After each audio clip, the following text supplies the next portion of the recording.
Welcome to The Digital Sunset, a look into how our nightly routines affect our sleep and circadian rhythm. We all know sleep is important, but how does our modern, screen-filled life impact our natural sleep cycles? Quality sleep is vital for everything from mental clarity to physical health. It's governed by our internal body clock, the circadian rhythm.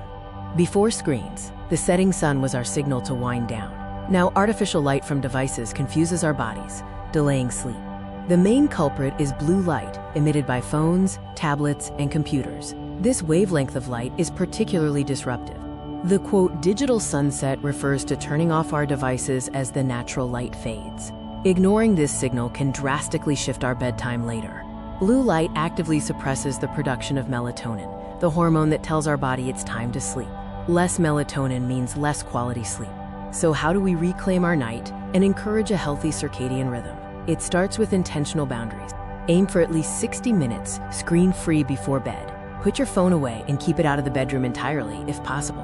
Replace screen time with relaxing alternatives that encourage drowsiness and reduce mental stimulation. Modern technology can also help us manage blue light exposure, even when we can't completely avoid screens.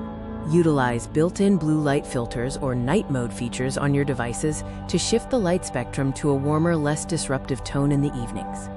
Instead of scrolling, try reading a physical book or practicing mindfulness meditation to calm your mind before sleep. Embracing the digital sunset is a powerful step towards better sleep, better health, and a more energetic life. By reducing blue light, you encourage natural melatonin production, leading to deeper, more restorative sleep and improved overall health. We challenge you, try implementing a digital sunset tonight. Notice the difference it makes in how quickly you fall asleep and how you feel tomorrow morning.